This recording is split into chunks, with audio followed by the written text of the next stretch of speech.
Olá amigos, olá amigas, ligados e ligadas aqui no canal do NEP, do NEP Honório Abreu, nosso canal de refazimento, o nosso canal de aprendizado, o nosso canal onde nós buscamos a cada dia compreender um pouquinho mais da Consoladora Doutrina e do Evangelho de nosso Senhor Jesus Cristo.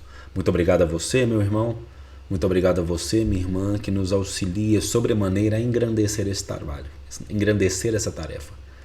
E como sempre fazemos, vamos aqui ler os comentários daqueles que tiraram um tempinho para escrever na nossa mensagem de segunda-feira. Isso é muito gostoso porque a gente percebe que está ali formando verdadeiramente uma família.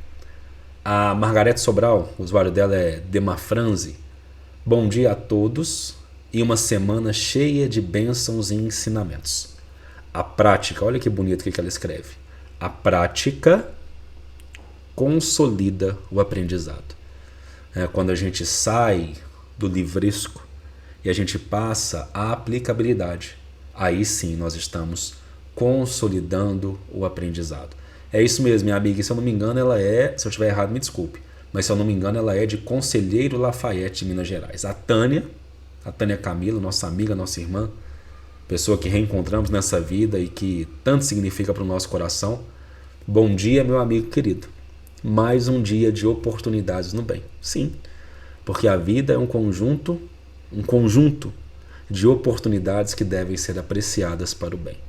Ter você pelas manhãs é bênção. Abraços. Obrigado, minha irmã. Abraço para você e beijo no seu coração. A Maria Cícera assistiu o nosso vídeo pela tarde e colocou aqui: boa tarde, amigos. Cissa de Praia Grande, São Paulo, presente. A Cissa não nos abandona. Obrigado, Cissa. A Gladys Ferreira, lá de Machado, também aqui de Minas Gerais. Bom dia. Sempre bom ter seus esclarecimentos nessa obra maravilhosa. Obrigado, Uriel. Eu que agradeço, minha irmã. Sempre bom. Você também não nos abandona, está sempre aqui com a gente. Muito obrigado. A Meire Ferreira, que é aqui de Patos, aqui da minha cidade, assistiu o estudo à noite. Boa noite a todos vocês. Bom dia, Neide. A gente está gravando esse estudo pela parte da manhã. Ele é disponibilizado pela parte da manhã, então bom dia, minha irmã. O Pedro Eduardo Martins, de Frutal, bom dia, meu amigo. E o Hamilton Martins, aqui de Patos de Minas, frequentador assíduo da Fraternidade Espírita Caminho da Luz. Bom dia, meu irmão. Você também sempre está aqui conosco, assim como o Pedro, e é muito bom ter a presença de cada um. Hoje é dia da obra Caminho, Verdade e Vida, então logo depois da nossa vinheta, a gente tem leitura, a gente tem comentário, e a gente tem ponderação em torno dos dizeres de Emmanuel sobre a mensagem Heresias.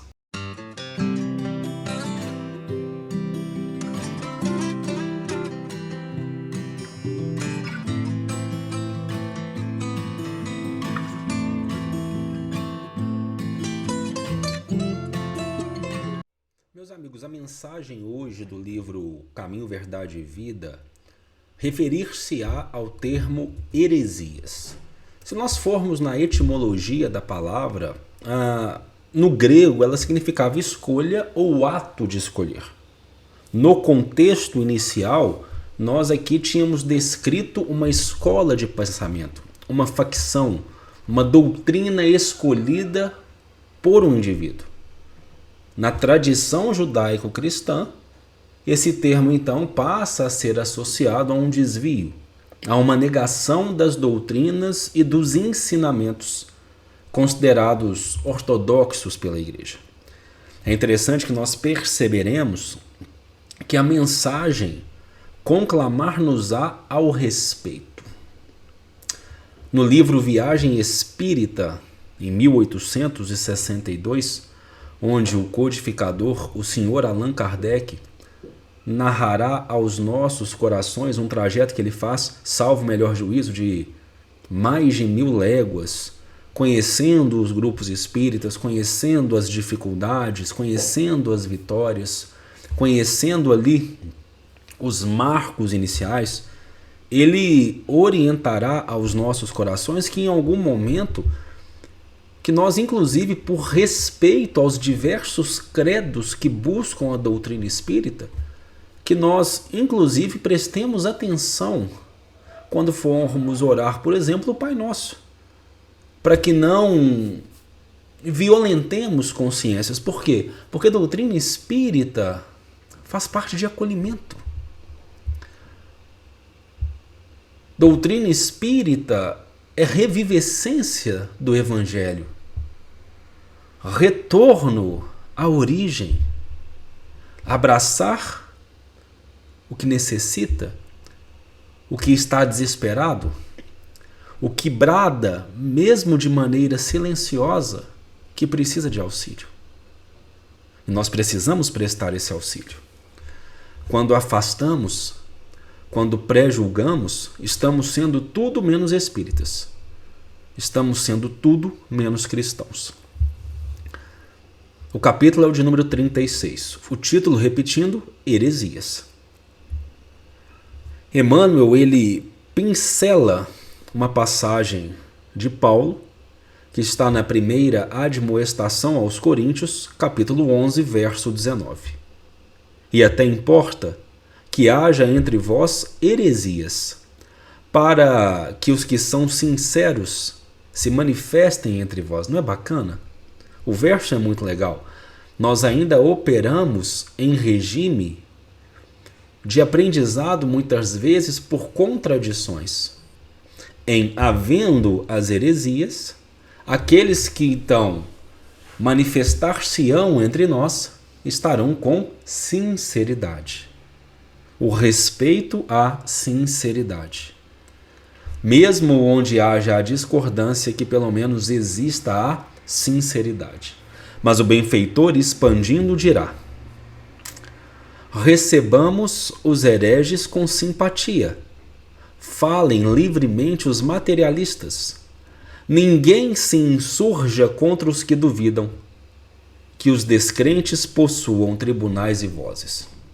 Isso é algo, eu até destaquei esse parágrafo, porque isso é algo que eu me debati muito durante a minha existência, nesses mais de 20 anos de aprendizado dentro das lides espíritas e evangélicas. Porque nós temos o afã de querer convencer aqueles que são detratores, aqueles que negam, que muitas vezes estão nos nossos lares, que compõem o nosso grupo familiar.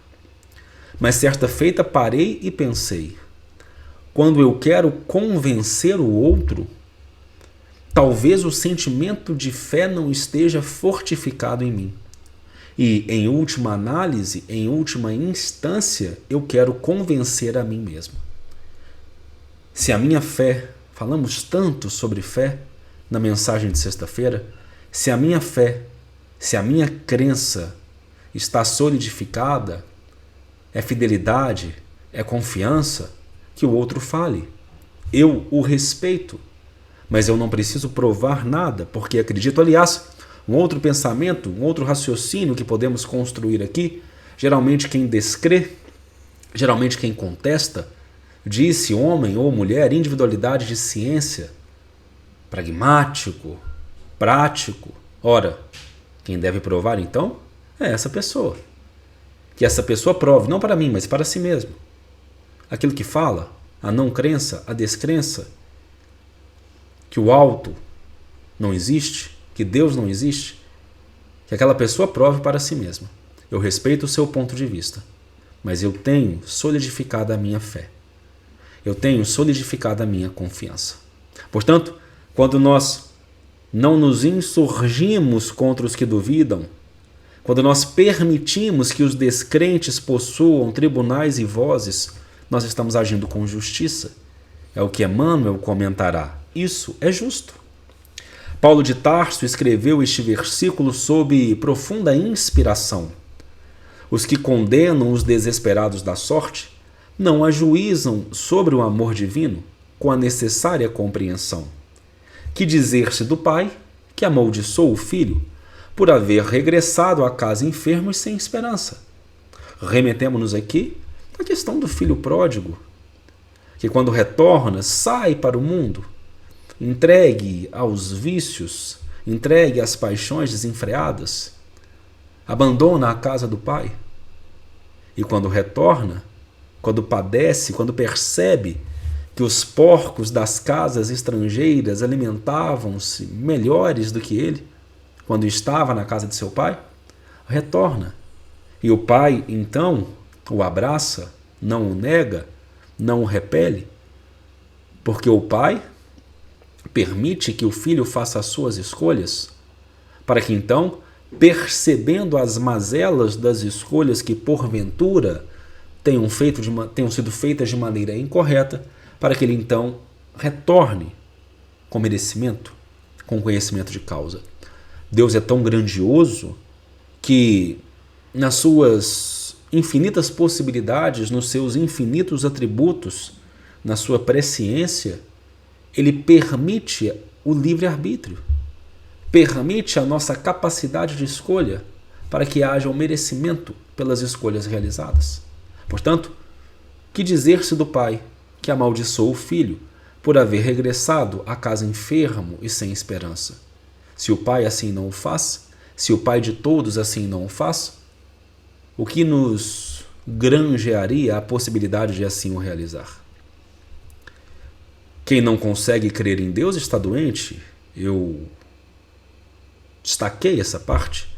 Quem não consegue crer em Deus está doente, porque operando contra a sua essência, operando contra o seu próprio DNA, operando contra a sua programação básica, essa pessoa está doente. E o que doente precisa? Acolhimento, abraço, tratamento, compreensão. Nessa condição, a palavra dos desesperados é sincera, por partir de almas vazias em gritos de socorro, por mais dissimulados que esses gritos pareçam, sob a capa brilhante dos conceitos filosóficos ou científicos do mundo. Aquela pessoa grita quando diz não creio, ela grita quero acreditar. Prove-me, resgate-me.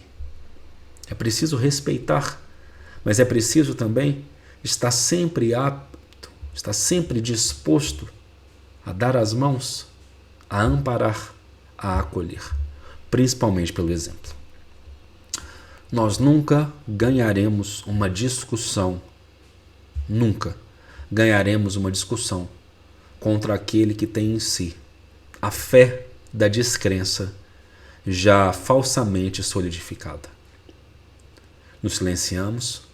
Quando há a permissão, pontuamos sobre as nossas crenças e, acima de tudo, exemplificamos.